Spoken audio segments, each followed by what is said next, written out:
Good morning. Today's podcast is going to be a little bit different. I'm going to attempt to interview someone.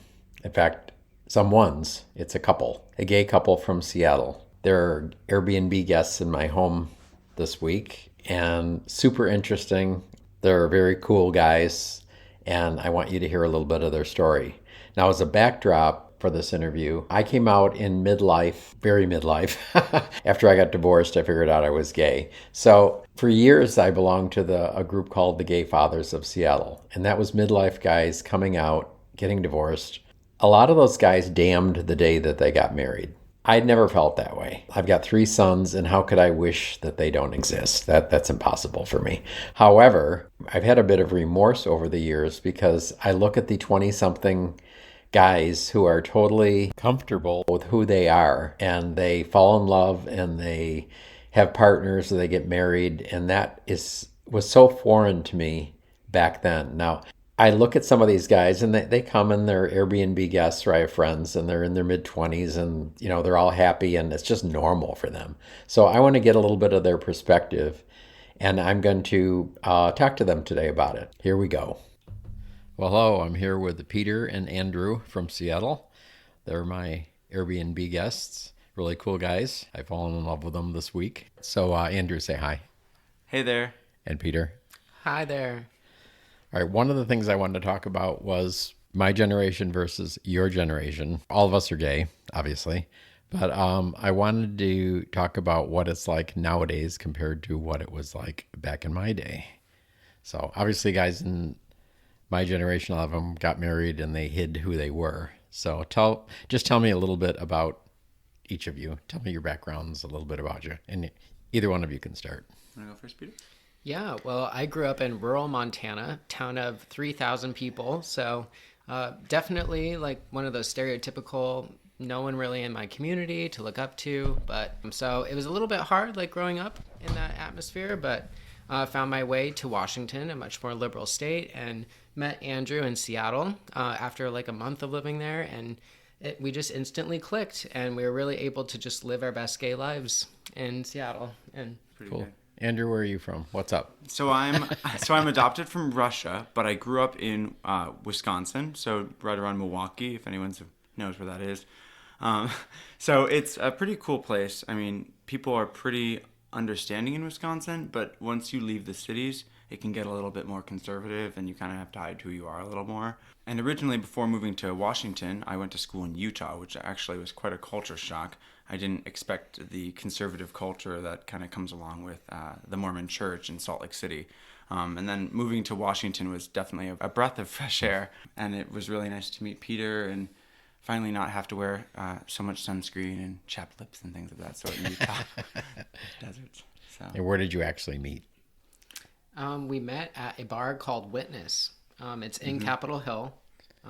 It's right on Broadway, kind of in the Capitol is like the gay part of Seattle, and so right. It's kind of a southern themed place and has rotating cocktails. And is that the Jehovah's Witness bar? Oh wait, I've always wondered. I'm kidding. I wonder though, you could put Jehovah's ahead of that.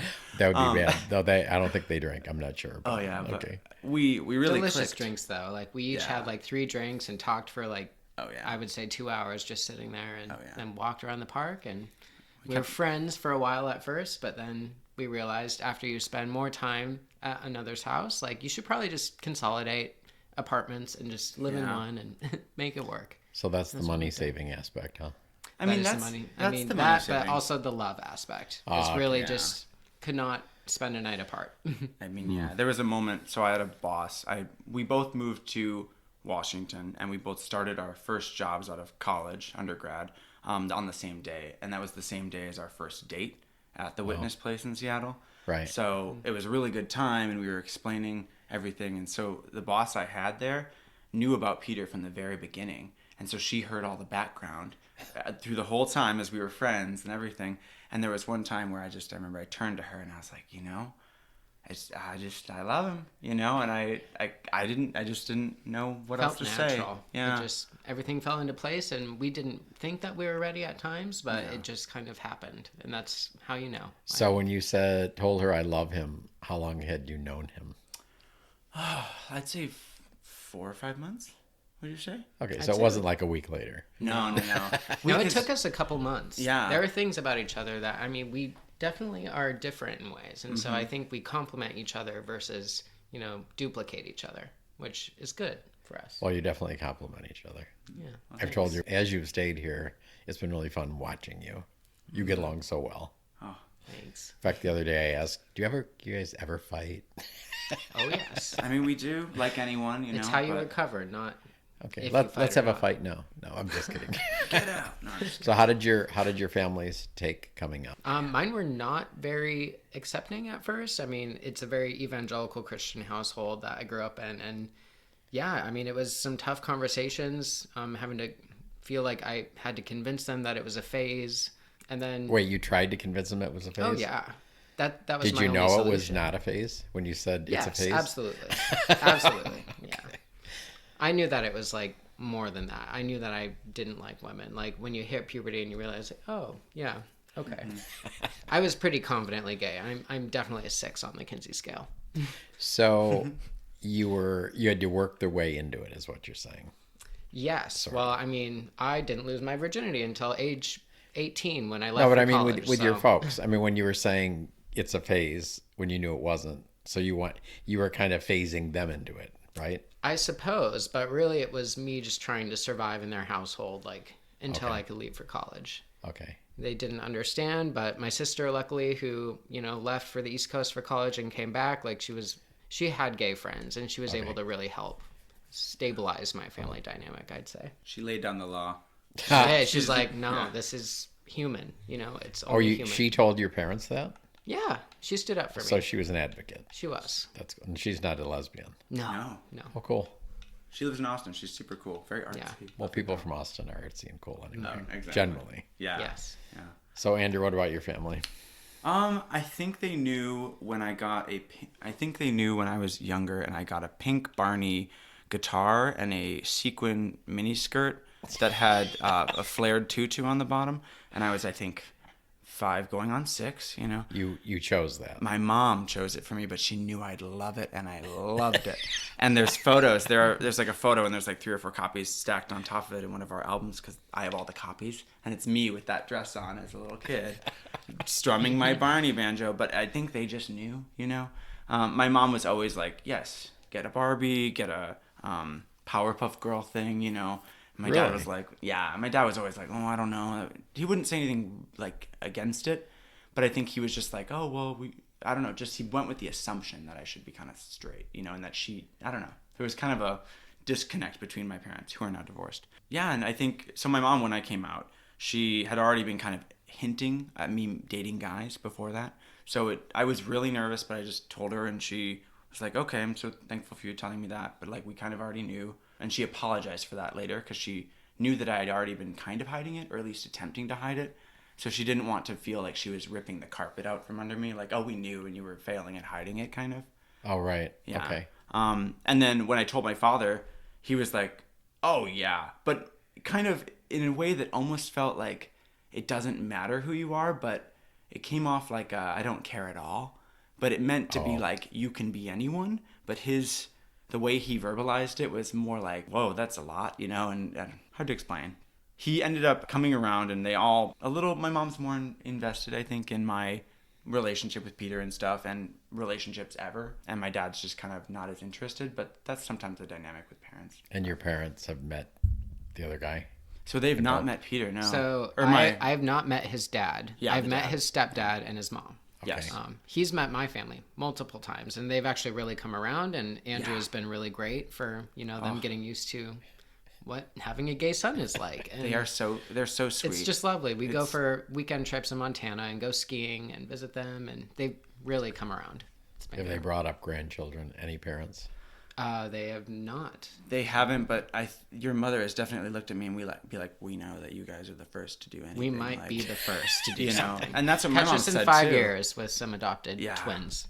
Really? Yeah, both of our love that. siblings are a little bit more quiet, I would say, comparatively. Like, they are not super into, like, dating, finding someone, having this. Right. They're more like, oh, I don't need anyone right now. Free spirits. And our parents see that as, oh, they're not going to have kids. So they're always looking at us. So you're thinking you would adopt as versus surrogate, Yes. find a woman and a lesbian and I think so. I knew do the baster. I've met.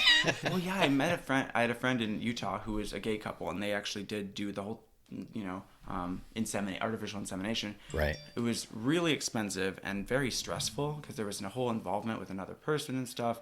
I think that there are so many kids out there that you might as well try to adopt, at least as long as that, if that's like the easiest option, start there and then move on. Especially knowing because Andrew's adopted. Well, it that's does what I hit was getting close to. Yeah. home. Okay. Oh yeah. And I've always wanted to adopt, so it just happens to really coincide with what Andrew's always wanted, and I feel like that's good to be on the same page with raising children. Yeah. Would you want boys or girls?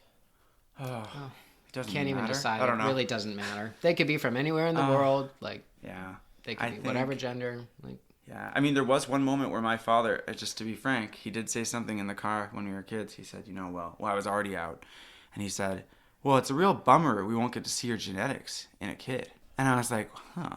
That's something we really care about. Not really something I care about. In the moment, it did hurt me, though. I was like, ooh, that was a little bit stingy. He didn't mean it that way. But he just Well, maybe was he meant it the other way, though. more like Maybe it he could meant be really he'd cool. like to see who you would produce. I think that, yeah. And that's always the theme with my father is misinterpretations. He has his own way of kind of perceiving things, and a lot of the world applies to his own way, kind of. But whose dad isn't like that, So, are you aware that where you are today is different from like my generation, for example? Oh yes. Yeah. Yeah. Yeah, I would say Yeah. so. Very different. And I don't even. I mean, it's a whole new world, really. And like my hardships are very insignificant compared to a lot of the, just strife that our community has been through in the past. Right. But we just haven't had that personal experience. But we've definitely heard a lot. Yeah. I think we've kind of realized as we've gotten older, because I think when you're younger, they segregate by age a lot more. Right. It's just all about like 1 year is such a big difference between people. But once you get to a certain point, it really doesn't matter because we're all supporting each other and we're all part of one community. Right. And it's a community that's had a lot of fear in the community and a lot of loss historically speaking.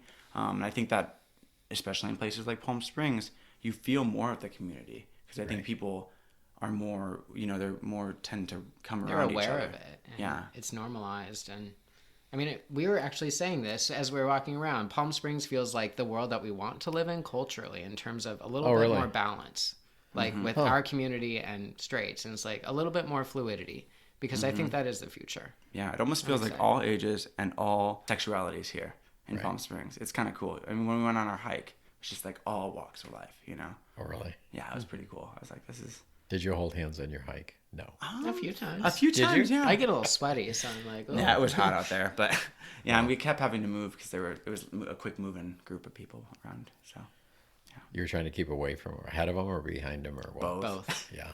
Yeah, and there were lots of kids. We did see some lizards too, which was fun. Cool. Yeah, some big ones. Like, I don't know, like 8 inches long, almost a foot. Yeah, That's cool.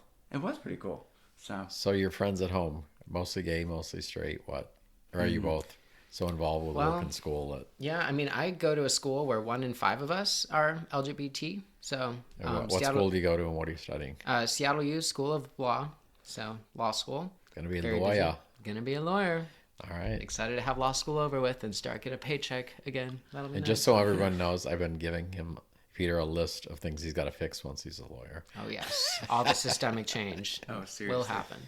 And Andrew, what about you? What are you doing? In terms of friends, so that's one of the interesting things about Seattle, is that it's been kind of hard to maintain friends. I know the pandemic kind of made it a little bit weird, but I moved to Seattle and then got really close to Peter. And when you start a relationship, it can be hard to venture out on your own. So back in the day, pre-pandemic, I worked in an office. So those were a lot of my friends. And they were mostly straight men and women, actually. Except for my bosses are usually these like kind of gay men, which is the funny thing. It's always the manager. Managers in sales, are always these like nice, chatty, personable gay men, you know. Yeah. And then they hire all these other people, but everyone's been an ally, which is kind of cool. I'd say that That's cool. in Seattle, like everyone's like, oh yeah, like it's like the back of their hand. Like gay culture like makes sense, you know. When you might get pushback in Utah, for example. Right. But yeah, I mean, it's been interesting. A lot of girlfriends, I'd say. I don't know. What would you say about making gay friends in Seattle? Yeah, I mean, if you're not in the clique, like, hard to join it. It can be a little say that. difficult. What do they call that in Seattle? The Seattle Freeze. Yep. Seattle I mean, it's Freeze. everywhere, no matter what Really? orientation you are. Like, there's just a general coldness in a way, which is why, like, it's so nice to come here. Like, people are just warm and friendly. They And, smile. yeah. And they It's a big strike up difference. conversations. And I think it might be the sun, though. My theory is that people in Seattle might be, I mean, this is Vitamin generalization. D deficient? Yeah, maybe seasonally depressed. Seriously, you know? Well, and then- yeah, that's And they might be common up really there. smart and techy or whatever, but that still doesn't mean you're not going to be affected by the seasons. And, you know? Right. And then so you get these really smart people who are kind of just in a book or in their work, and then they don't socialize, and then it's just Right. hard to pull people out of their houses. Like, we host things all the time, and it's usually like girlfriends or... Wait, you haven't invited me. Oh, well, if you want, you come to Hello. Seattle. First till Seattle. Oh, yeah. Well, but people, you know, a lot of people cancel and stuff, and it's hard to nail people down in Seattle. Right. Agreed. Huh. Any final thoughts, words of wisdom for anybody that might be listening? Live life to the fullest. Go on vacations to Palm Springs. There you go. I'd say live a balanced life and make sure to be who you want to be, because no one should judge you for who you want to be. And just people can't see these two, but they've gotten a tan. They've been out in the sun all week, and they're sitting here in their bathing suits Oh, yes. doing this podcast. So thank you, boys. It was Thank you. fun. Thank you, Wilkinson. You're great. Likewise.